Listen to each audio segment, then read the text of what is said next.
Добър вечер, дами и господа! Чухте ли новината? В Ловеч останаха без шофьори. Как се случи това? Ще видим шоуто.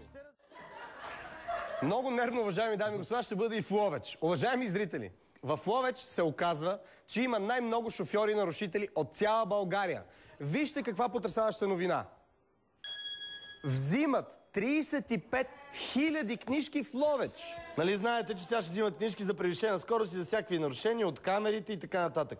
Обаче, обърнете внимание, това са 35 000 книжки. Тя цялата Ловешка община има 55 000 души население. Значи 2/3 от хората в Ловеч и селата ще станат пешеходци. Но ще развият хубави бедра и пръсци. Да, там имат данни, да ти кажа. Да. Имат данни и без това. Но едно е сигурно. С тия резултати ловешките шофьори просто разбиват на пух и прах старата слава на Перник. От тук нататък пернишкия голф остава в историята и всички вицове вече ще бъдат за вас. Ловчанли, честито!